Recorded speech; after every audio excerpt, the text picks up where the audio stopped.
Hey, good afternoon, everyone. It's Sergeant Ranjan with Uniform Recruitment Unit for the OPP, and welcome to another session of AMA with me.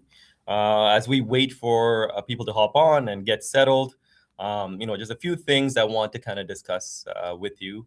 One, our next intake is coming up. We're looking forward to welcoming our new recruits on March 1st. And you know what? I want to kind of talk about that because I've been getting calls from a lot of people that have been receiving their job offers. A lot of people that have met at shuttle runs, at information sessions, at our outreach events. I know those people that we have kind of spoke to, coached, mentored, and really helped answer all the questions, 1,001 questions as they go through the process. When they all make it to the end, certainly it's nice to hear calls from them. So I've been getting a few calls now, so I want to kind of share that. If you're in the process or if you're at the final stages and you're waiting to hear back on that, be patient. We're still offering positions for the March 1st intake. So those of you that are in the process or waiting at the end, I'm wishing you all the very best, and I'm pulling for you. The other thing I want to talk about was the auto show. So as you know, OPP will be participating just like we have for many years. We will be there from the 13th to the 22nd, which is the entirety of the auto show happening at the Metro Toronto Convention Center in Toronto. Certainly, I will be there. A lot of my fellow recruiters from across the province that you either interacted at our outreach events or information sessions, they will all be there throughout the days. So if you're in Toronto, if you're visiting Toronto, certainly auto show is a big attraction, and certainly we will be there. You'll get a chance to interact with us, but certainly not only that, see some of the vehicles and specialty vehicles that we utilize in our day-to-day work. You can get in them, take pictures with them, certainly talk about any questions that you have about them. So certainly I look forward to seeing you there. I will be there. So look forward to meeting many of you there. I think from the last event last year, a few people that I met there that maybe didn't consider this profession certainly did apply, and they were able to get hired. So looking forward to potentially new candidates that we can get through in the process. And again, thanks for those of you joining in. Certainly, if you have any questions about the hiring process or the recruitment process, please put them on the chat here. I will see it, and certainly I will be able to address it as we go through the session today. I can see people are logging in, which is great. And one final thing, in the past, I think 2-3 weeks, I've been at shuttle run sessions, information sessions. We've had a lot of people show up. We've had really good engagement and tons of interest, not only for our constable position, but certainly for our auxiliary position, cadet, special constables, even our civilian position. So, if you're logging in today and you want to know more about those positions, please make sure you ask the question because I will be more than happy to address them or make sure I give you the right direction in terms of where you need to go to look into them. And one of the positions certainly that are posted right now for the Ontario Public Service is also the summer student position. So if that is something that is interesting to you, or you're currently a post-secondary student, make sure you go check that out to see the positions available. And who knows, maybe you might be working in our unit. I know we've had some summer students throughout the years working in the recruitment unit, so looking forward to that. So the topic that I'd like to kind of touch on and talk about today, again, we'll talk about everything, but certainly a focus because of questions that we've been getting at my information sessions and certainly through our outreach emails. People that are maybe new Canadians, people that are coming to our country, looking to make that transition to a career path, and maybe they don't know much about the policing profession or the OPP as an overall organization. And their questions about being, they have the right criteria or education. I'm going to kind of touch on that today as we go through. And certainly people that are also looking for the second career. As you know, there's been a lot of changes in society in terms of, job opportunities not being available as it used to be. So a lot of people are also looking for that second career opportunity. And I want to kind of touch on that too. in terms of some of the skill sets that you might have from your first profession or your second profession, and how you can transition into a policing role, even if you don't have any policing experience or any law enforcement experience. Certainly, I want to touch on that as we go on. So again, right off the bat there, I think one of the questions that popped up, what are the basic eligibility requirements for new Canadians interested in a policing career? And also to jump on that second part of it, what does or how does the permanent residency status factor into the application process? So I'll address that. So the minimum requirements that you need to meet, whether you're a new Canadian or a member that is interested in applying for this career, you have to be 18 years of age or older, and there is no age cutoff, right? As long as you're 18 years of age or older, you meet the requirement. You have to be a Canadian citizen or a permanent resident. So I think that's where the part about being a new Canadian, you would have to look at your status in Canada. If you're on a work visa or a student visa, certainly those are things that will impact you in terms of your eligibility criteria. But you need to be a permanent resident or a Canadian citizen. Those are the two factors that you need to meet as part of the requirement. If you have your permanent residency status, there's no waiting period. So the moment you have that, even if you don't have the physical card with you, you are eligible to apply. So again, 18 years of age or older, for a permanent resident or a Canadian citizen, you have to have a high school education. So for those of you that are new to our country, or you have been educated in another country, we will accept your credentials. All you have to do is make sure that your educational standards or your educational credentials are assessed for Ontario standards so that it meets the eligibility criteria. So when you go on our website at opp.ca/careers, we have a link, a third-party link, where a company will assess your education standards and let you know whether you meet the eligibility criteria, and you can apply with that. Okay, so again, those are three requirements right there. The fourth one being, you have to have a driver's license. You have to have a G license with no more than 6 demerit points. So you have to have full driving privileges, and you can't have more than 6 demerit points. Okay. The other thing being, you can't have a criminal record. If you did have a criminal record, you have to make sure you have received a pardon for that record. Okay. And you have to be able to read, write, and speak English. That is a mandatory requirement for you to go through the hiring process.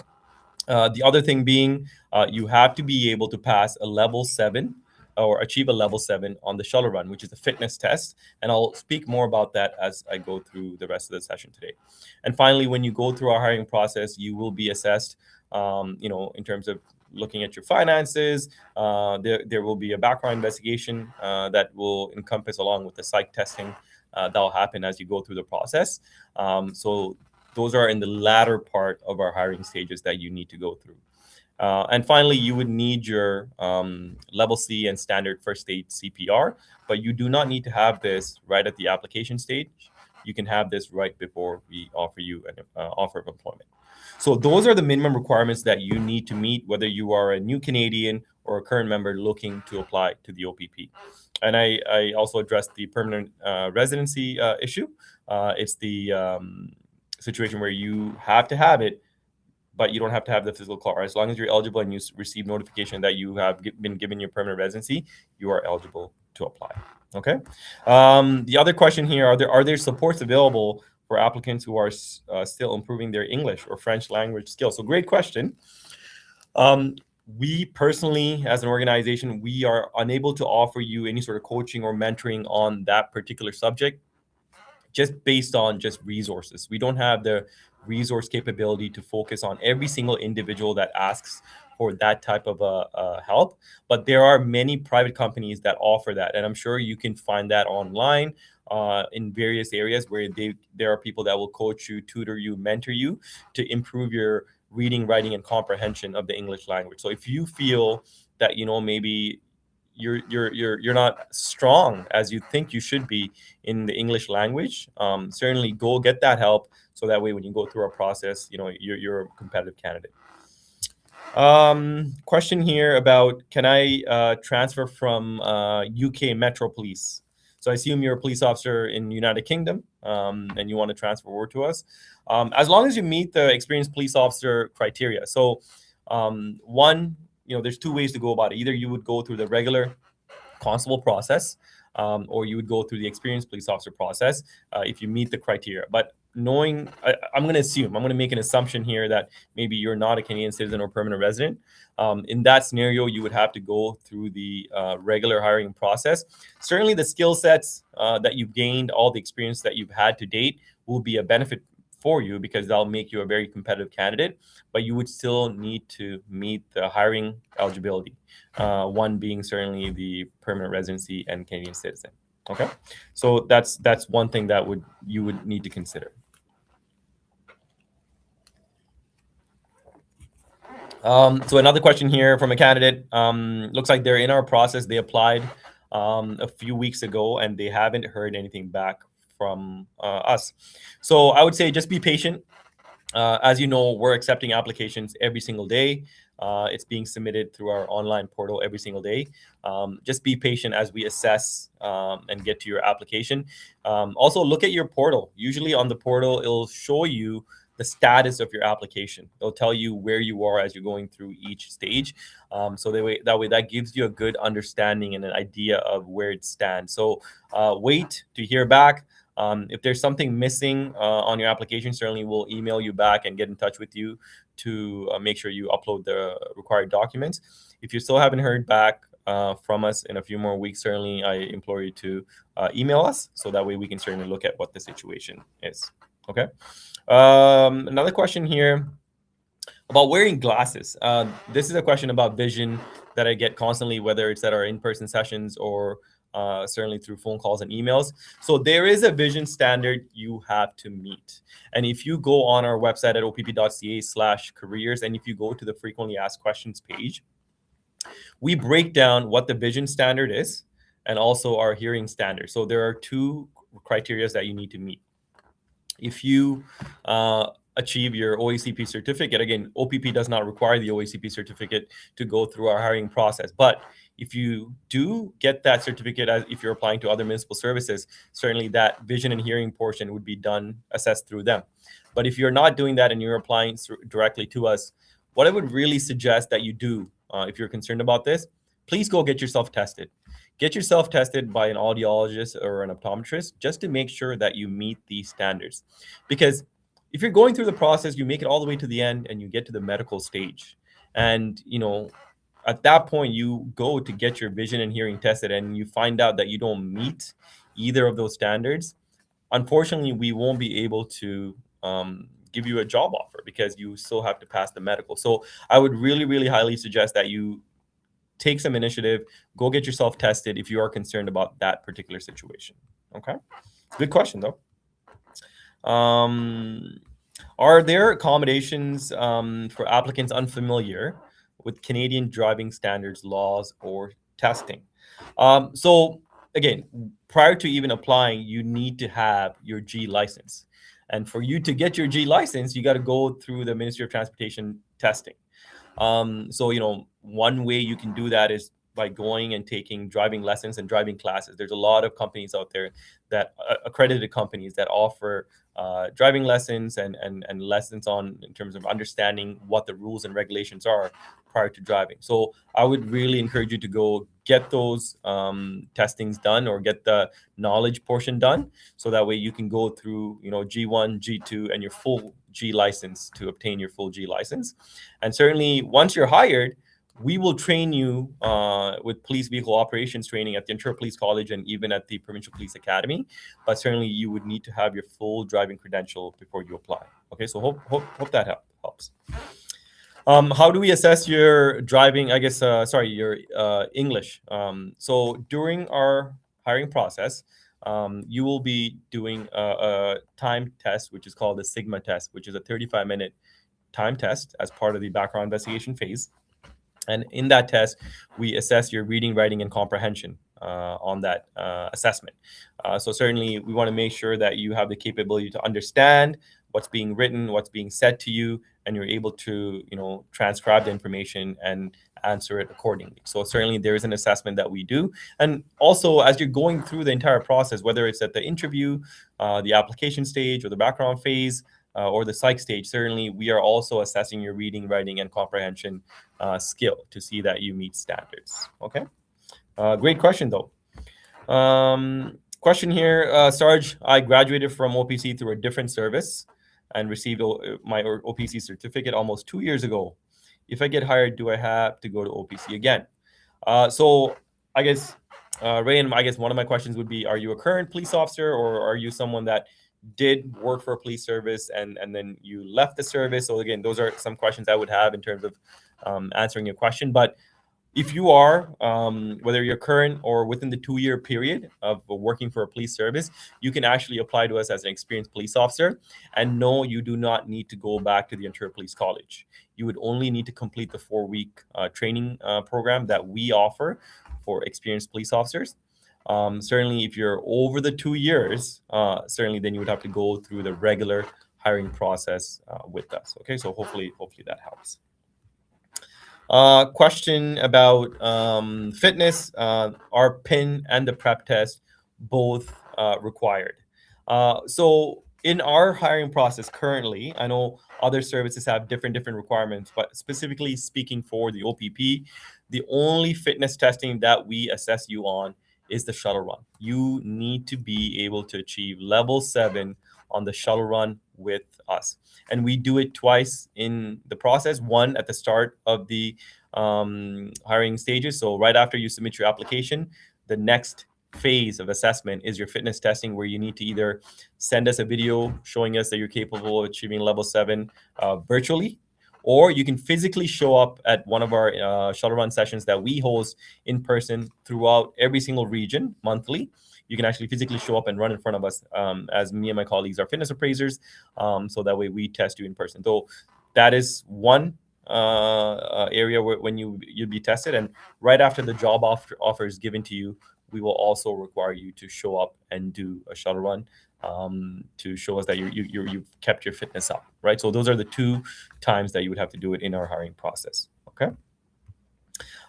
What strengths? Question here: what strengths do you see most often in applicants who immigrate to Canada? So I'm assuming you're asking the question, what sort of areas do people showcase that make them successful in our hiring process? I think, I can probably point out so many factors, right? I think the great thing about policing or entering this career, you do not have to have any prior law enforcement experience, because we're confident that when you are hired and you attend the Ontario Police College and you attend the Provincial Police Academy for post OPC training, we will be able to top you up and bring you up to date, up to speed, from 0 to 100, right? And then obviously when you hit the detachment, when you report to your detachment and you work with your coach officer during your 1-year probationary period, certainly all the things that you've been taught will also be enhanced. So we're confident that if you don't have any of those skill sets from a law enforcement perspective, that we can get that for you. But what are we looking for beyond that? I think you need to have the right motivation. I think you need to have the right motivation to enter this career. One of the questions you probably will be asked is why you want to be a police officer. That's a question you probably should expect. So, if you're considering this career, you should probably look at yourself in the mirror and try to answer that question. Why is it that you want this profession, right? This profession has challenges. It has a lot of challenges you face. And obviously there's an element of danger that comes with this profession. So you have to look at yourself and see, do you have the right mindset? Do you have the right motivation to pursue this career? Certainly, you have to be a team-oriented person. You have to be someone that can interact with the public, because, this profession is all about dealing with the public and solving problems, right? So you have to have a strong composure, strong will, because I think certainly you are tested in multiple facets when you're in this career, whether you're a brand new officer or certainly as you're progressing through your profession, right? So I think that's what we're looking for, those intangible skill sets that set you apart. Anything from education, no matter what sort of education background you have, certainly it'll be a benefit to you, but we're not looking for specific skill sets in that sense. the intangible factors is what we're looking for. From motivation, the leadership skills, your life skills, life experience, right? Certainly fitness, commitment to fitness is what we're looking for. And again, these are also things that speak to the 10 areas of assessments that we speak to. Whether if you've attended our information session, certainly we talk about that all the time, because the 10 areas of assessment is what we look for in applicants at the application stage, at the interview stage, and certainly as you go through the whole hiring process. Okay, but great question. And the question here: if I change my detachment posting selections to northern detachments, does that give me a better chance of being hired? We're looking to hire people for the whole province. As you know, every single region, every single detachment needs officers to function. So when you go on our website and you look at all the detachments that you can actually pick from, it's a huge benefit, because you have the flexibility to pick 6 detachments, any 6 detachments that you want to be posted in, right? If you pick certainly the northern detachment, whether it's the northeast region or the northwest region, certainly the duration posting would be one that you would consider. But just because you pick those detachments doesn't mean it gives you a leg up as you go through the hiring process. You would still be required to do and complete every single stage successfully for you to be given a job offer. Certainly, it is enticing when you put northern detachments as part of your selection process. Certainly, we will flag that, but you would still be required to finish every single stage successfully. Okay. Question about if you lack in one of the areas of assessment, should you still apply if all your other areas are solid? Excuse me. Absolutely, you should, because the 10 areas of assessment is to assess you as an overall candidate, in terms of your candidacy for the policing career that we assess you on. And many candidates might not be able to hit all 10 areas. That happens all the time. But that's where maybe you might not excel in one area, but maybe in all the other areas you might be really, really strong, and that's fine. We will look at that and take that into consideration when we look at your application. So don't sell yourself short. I would say submit the application. If you feel you're competitive, maybe you're not hitting all 10 areas, but you certainly feel that you're competitive, apply, because I think that's what will let you know where you stand in the hiring process, right? And you might actually surprise yourself. And you might get that call from our employment coordinator. So certainly apply and see how you do. And if for whatever reason, if you're not successful in the process, at least you have a benchmark that you can put at and kind of reassess to see where you need to improve. Or certainly, you can reach out to us and we can have a conversation about that. Okay. Question about how long does the process typically take from application to training for new Canadians? Is it different than long-time Canadian citizens? No. So the great thing is the initial point of enter this profession as a second career, platform in terms of guidelines and timelines. The only thing that sets apart, or each candidate apart, is what they bring to the table from a competitive standpoint, right? Usually we say the whole process from application submission to job offer can be anywhere from 4 to 6 months, but that's again everything being equal. There are scenarios where some applicants move through the process much quicker, sometimes 4 months or even sooner, and some applicants it takes more than 6 months. And again, there's various factors to that. Some people have like a lengthy employment history or a lengthy education system, or they have a lot of information in terms of in their background that needs to be assessed, and it takes time, right? It takes a lot of time. So depending on your particular situation, particular background, and some people again live abroad. They've lived abroad. They lived in other countries or multiple countries. Again, now it takes more time to look into that and assess that. So certainly 4 to 6 months is what we're seeing on the majority of candidates that go through our process. Closer to 4 months is pretty typical too. So I would say just apply, let the process unfold, and see how you do. And if you have any questions, certainly reach out to the recruitment unit so we can address that. Okay. Thank you for the question, everyone. So clearly, all I see is a chat going off. People from Louisiana. joining the call. So that's always good too. We're always looking for. It's funny because I think a couple of weeks ago I interviewed somebody. They were physically, living in another country, but certainly they met all the criteria and the eligibility parameters.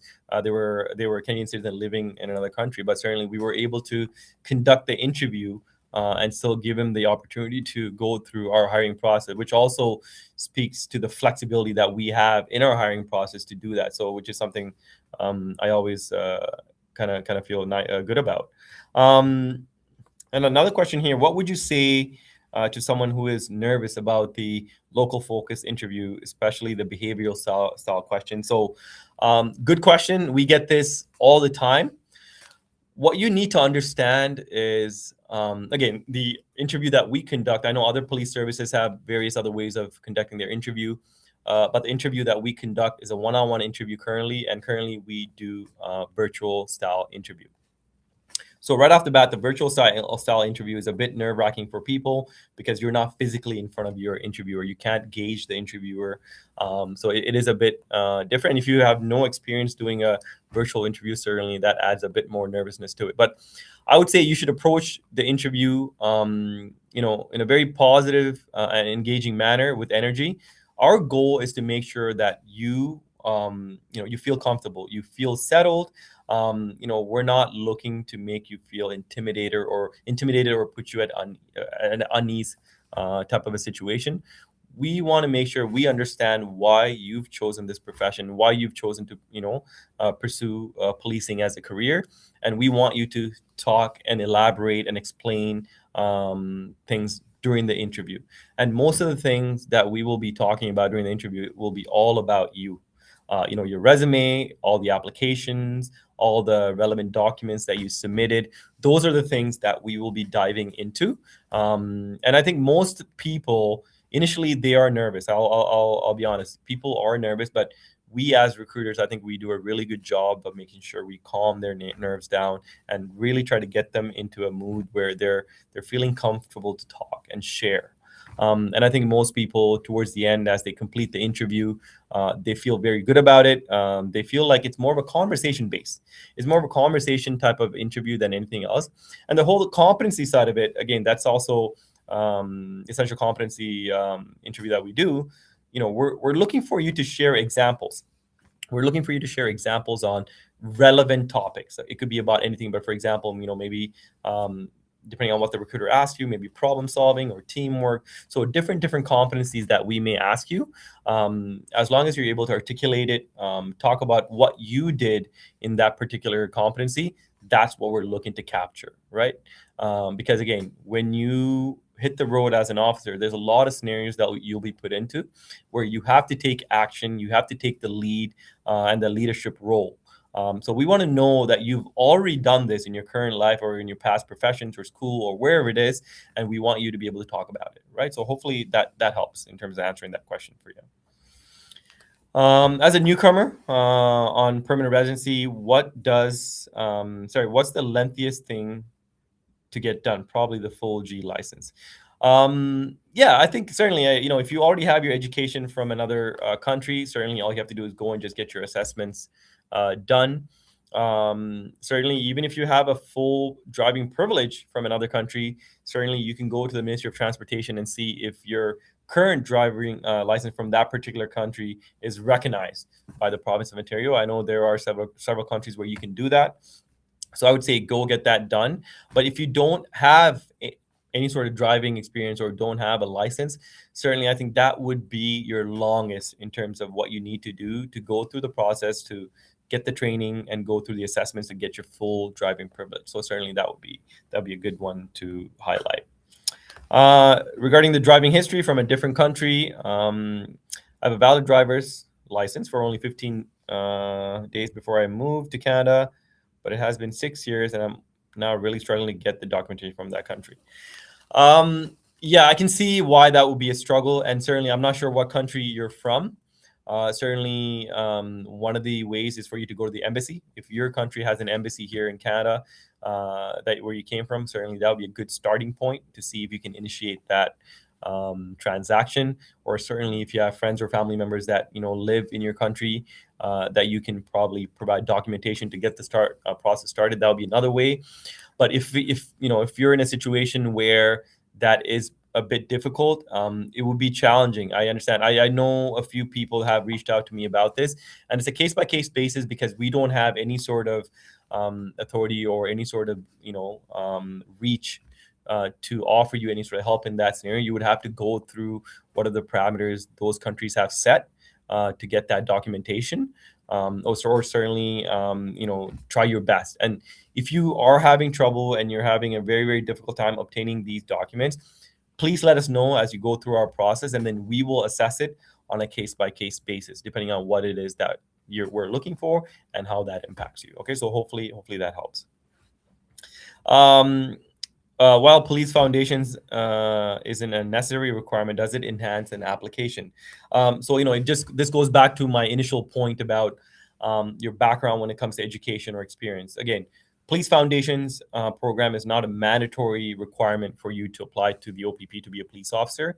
But certainly, if you are looking to get experience or understand what policing is or what law enforcement is, and it's more about your own level of comfort.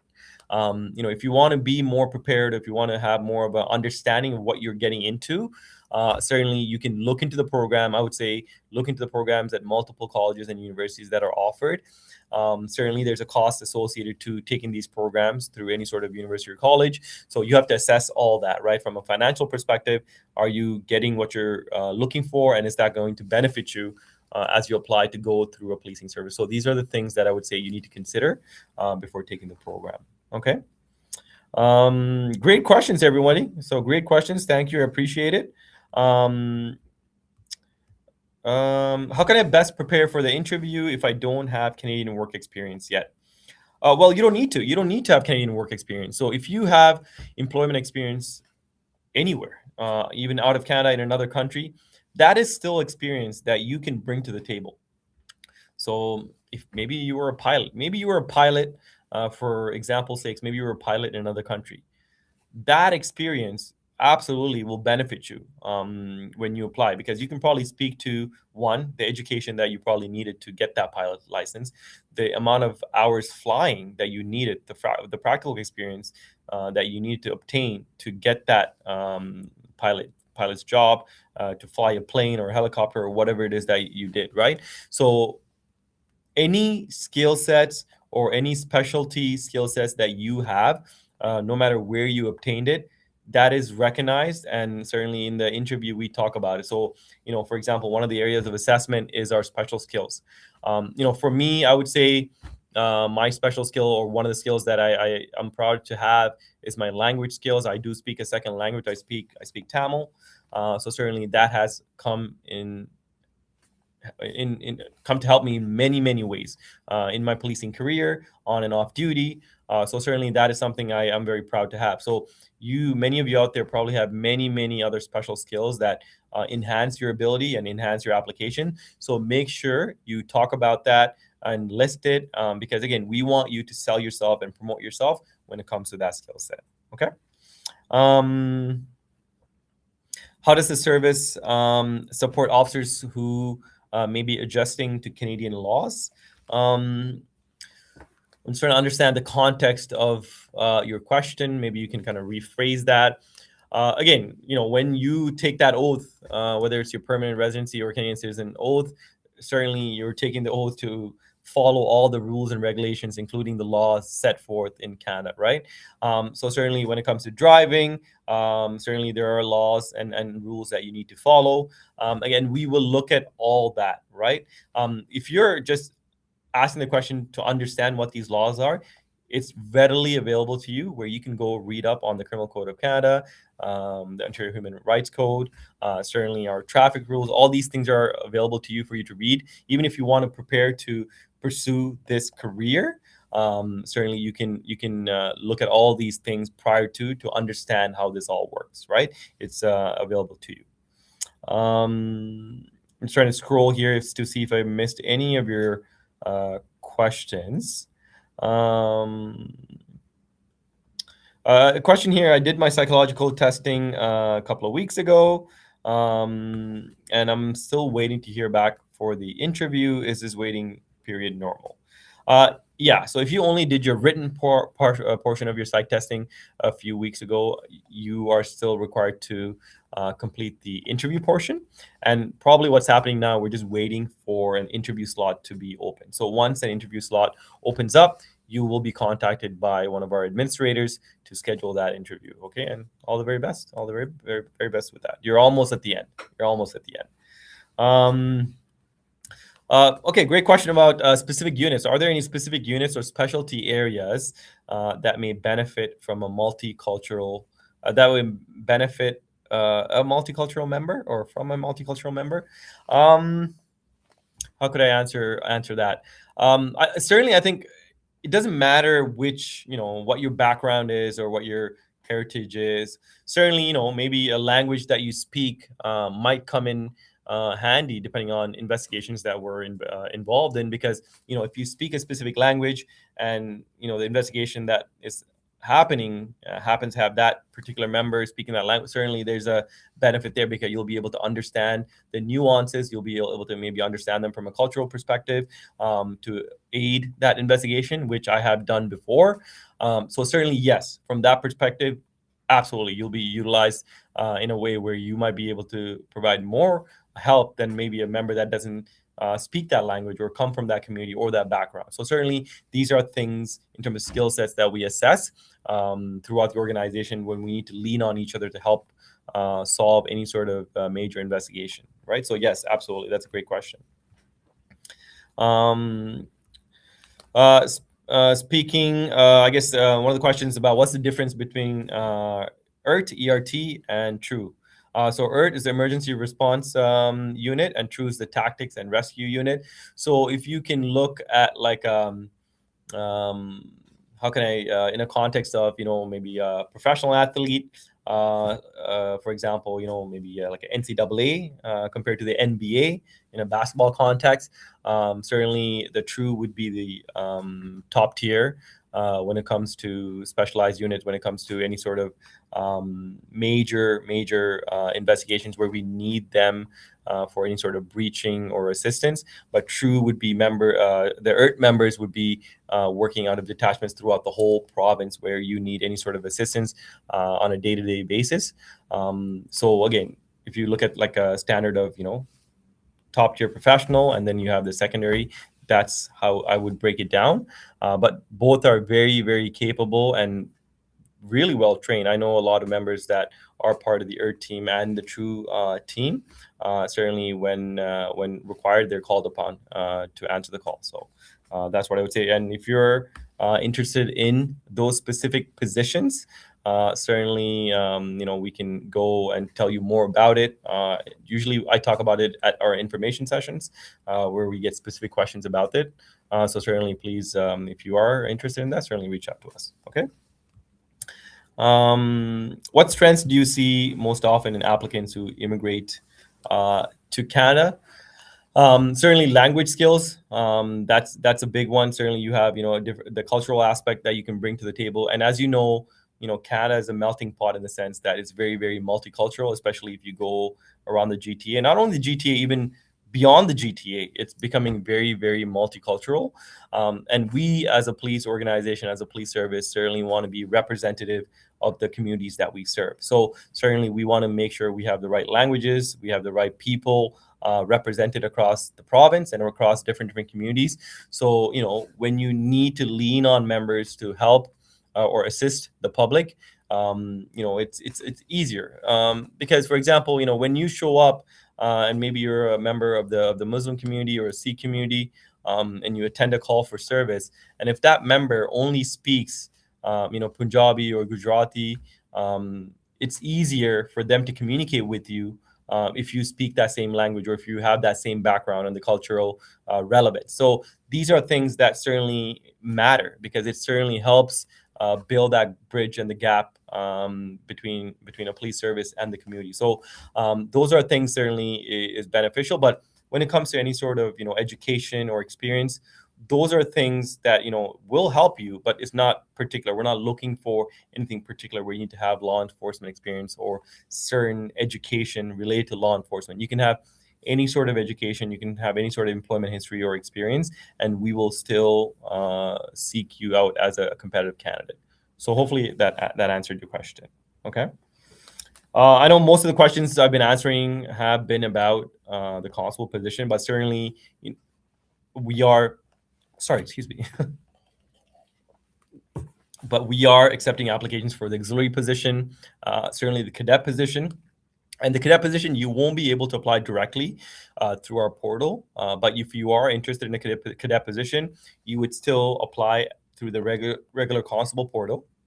And in your resume and your cover letter, you can make the indication that you're interested in a cadet position, and then we will assess whether you're a good fit for the cadet position. And if you are, certainly we'll put you in that stream.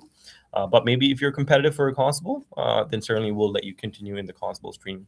And touching on the auxiliary program, we are accepting applications for the auxiliary program. And for those of you maybe that don't know much about the auxiliary program, what I would suggest, one, go on our website, read about it to understand what it's all about. It's a voluntary position. It's not a paid position, unlike the constable, the cadet, or the special constable position. But what I find most of our auxiliaries benefit from, one, if you're looking to pursue the constable position, but you feel a bit hesitant or you're on the wall about whether you want to pursue this career, I would say give the auxiliary position a chance. Because when you join us as an auxiliary member, one, you get to work out of a detachment, you get to engage with all of our uniform members, you actually get to go on ride-alongs or do shifts with officers, and also you get to come out to all the community events that we engage in. So it kind of makes you understand what the policing profession is all about, but it also gives you the inside knowledge about what the OPP as an organization, how it functions, and really gives you a step up as you pursue this policing career. So many auxiliaries do use the auxiliary position as a stepping stone to eventually pursue the constable position. So certainly, if that is something that's interesting to you, please look into it. I would highly encourage you to apply to that. Okay. Again, I'm just trying to see if one of the questions here: what advice would you give to someone who doubts whether they fit the policing world?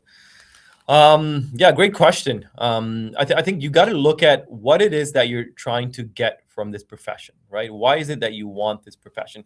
I would say this profession, being in it for 13 years now, having had a chance to do various roles throughout the organization, I think this profession is very unique compared to some of the other type of careers out there. It's challenging at times. Certainly, I talked about the element of danger. There is an element of danger when it comes to this profession. Certainly, there's a lot of benefits in the sense of you're working in a team environment. You're working in a problem solving type of environment. And public engagement, a huge piece of what we do is public engagement and public assistance, right? Because people are calling us because they need help solving something, or they need help overall. So again, it's very, very unique in that sense. I think coming back to what I said initially, I think it really does come back to your motivation, your where you are in life and what is it that you're trying to pursue. What sort of purpose is it that you're looking for in this profession? I knew from a very young age that I couldn't do an office type of a role. I needed to be out there engaging with people. Certainly in my role as a recruiter, I get to do that day in and day out, which I'm very thankful for. But again, I think if you talk to every single police officer, in no matter what role they are in, certainly they have something in that element of a role that really ignites their passion. I think that's what you need to find. Everybody starts off as a frontline constable, right? That's where everyone that's hired starts off. But as they move on in their career, they try and find what is unique that the organization is offering in terms of a position and the skill sets it aligns them with. And that's where I think it's a perfect match. So I think, in due time, every single officer eventually does get there where they find the position. And again, I think we have hundreds and hundreds of positions throughout the organization in terms of specialty units and roles. And I think every single officer eventually does reach that position that's a perfect fit for them. So I think, it takes time for you to find it, but eventually most do.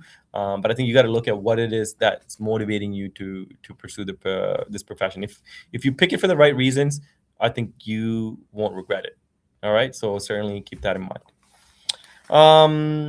Well, okay, so we're almost coming to an end here. We got less than maybe 15 minutes to go. Let me see if I can address some of the other questions that I haven't gotten to. And again, thank you. I really appreciate the questions, everyone. I just saw a comment. It kind of made me laugh. Okay. Gotta focus now. Get back into this. Okay. I'm still learning Canadian slang and cultural norms. Is that something recruits struggle with? I'm going to say no. No, I'm going to say no. I don't think you're going to struggle with it. Again, we're not looking for you to learn the Canadian slang. What we're looking for you to do is to give your best, like whether it's in training, when you're hitting the road as a probationary officer. We're asking you to give your all, your best at learning the profession, but also going out there and serving the public to the best of your ability. And I think we have all the checks and balances in place. When it comes to your training that we focus on at the Provincial Academy, at the Ontario Police College, but when you hit the road as a probationary officer and you're paired up with the coach officer, certainly your learning goes to another level, because everything that you've been taught at training, now you're able to put into practice as you're on the road. So I would say, we do a really, really good job of making sure we get you prepared, but there is an onus on you as a candidate to make sure that you're focused, you're invested in it, you're doing the learning and the studying portion that you're supposed to do. So that way, when it comes to the end, it's a perfect fit. All right. So I would say definitely that comes to mind. Just trying to see if we can catch a few more sessions here. Oh, a name that I recognize, John Danku. Great job, Prash. Proud of you, sir. Thank you. Appreciate it, John. I used to work with John in my previous profession, so I appreciate that, John. Hope you're well, and thanks for logging in. Okay, so again, a few more questions that I'll get to as we usually the hour always flies by when we're doing these sessions. Again, just to recap some of the things I talked about, March 1st is our next intake. So for those of you that are in our process, that have completed every stage of our process, please be patient. Our calls are still going out to fill the class. I hope you get that call. Certainly, it's been some time for me when I got my call, but I can still recall, the feeling, because, when you're at the end, and it's so nerve-wracking because at this point, you've completed all the stages. You're just waiting for that yes or no. I remember anytime I would get the call, I'd be pushing people out of the way to go get that call. So, it's a bit nerve-wracking, waiting. But we have things that we do on our end here, just to make sure all the checks and balances are completed. But if you get that call, certainly it's a call that it's memorable and you never forget. So for those of you that are in that stage, just patiently wait, and I wish you all the best. The other big thing I want to make sure I highlight, the auto show is coming up. Certainly we're going to be there. We have a booth, massive setup with vehicles and recruiters and constables representing all the different detachments throughout the province. So if you're interested in talking to our members, understanding what they did or what they currently do, how their journey was, what set them apart to be hired, please come on down to the auto show. We're going to be there throughout the whole day and all the days the show runs. And I certainly look forward to meeting many of you there. Hopefully, to answer any questions that you have about the hiring process or in policing general, right? So, and it's always a great time meeting people at the auto show. And certainly the other thing I would encourage many of you to do, if you can't make it down to the auto show, if you go on our website, opp.ca/careers, and you go to our events page at the bottom, you will see all the events that are coming up throughout the province that we are going to be at, whether it's at the fitness sessions that we host, information sessions, certainly the virtual ones that we do, but also many private events that we attend. So there are so many opportunities for you to engage with us, and certainly we would love to see you and talk to you and potentially hire you, if certainly this is the career that you're interested in. Okay. Let's see here. Final questions. As we wrap up. I'm just gonna go up here. Here we go.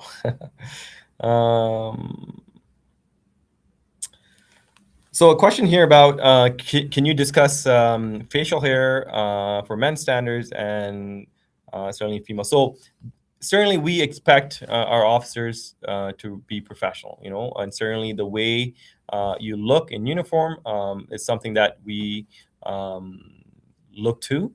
So certainly for men, if you're allowed to have facial hair, that's not a problem as long as it's properly trimmed and kept neat and tidy. And certainly for our female members, that's the same expectation, whether with your hair put in a neatly tied bun. And certainly for our officers, when it comes to hair, certainly to be properly cut. So that is something that you don't need to be afraid of. Certainly, I get that question. If you have a beard, do I need to shave it?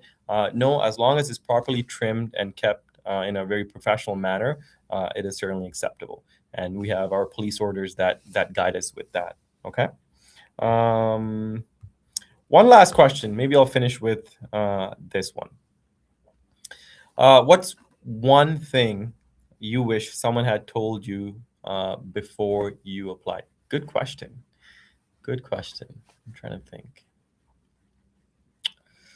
I think I delayed my application.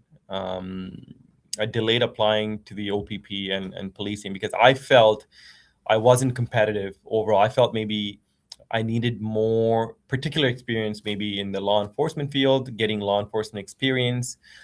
So I delayed that by, working at a few other jobs that gave me the security experience. I don't regret it.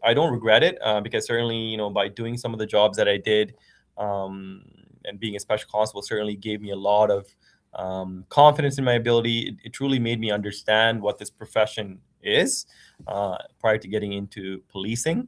But certainly, I think there was a bit of doubt that I faced myself, thinking maybe I'm not competitive.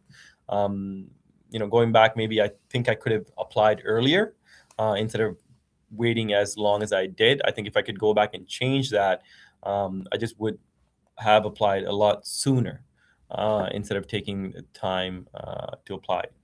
So I think that's a small minor regret, not really a regret, but if I could go back and change that, certainly that's something I would have done. Okay. So in saying that, again, sorry I wasn't able to get to every single question that was posted. To be honest, there were too many questions. I didn't expect all these questions. So I appreciate the engagement. I appreciate the questions. If I missed your question, I hope to see you at one of our events so I can answer that question that I missed. All right. But again, thank you for the engagement. Thank you for joining us on another session of Ask Me Anything. Every single session that we do, we try to tackle different topics or talk about things that benefit you as an applicant, and certainly all the things that we're seeing in terms of trends or questions that we get that might be helpful if we discuss it in this forum. So thanks again. Yes, final question. You do not require the OACP certificate to apply to the OPP. Okay. You can directly apply to the OPP by going to opp.ca/careers. You can start your portal, submit all your documentations through the portal. Don't rush it. Take your time. We've been here since 1909, and I don't think we're closing up shop anytime soon. So take your time. Be detailed and thorough with the information that you put in the portal. And who knows? Maybe I might be popping up on your screen when you get selected for an interview. Okay. So in saying that, have a great rest of the Wednesday. We're prepping for the auto show, certainly starting this weekend on Friday, and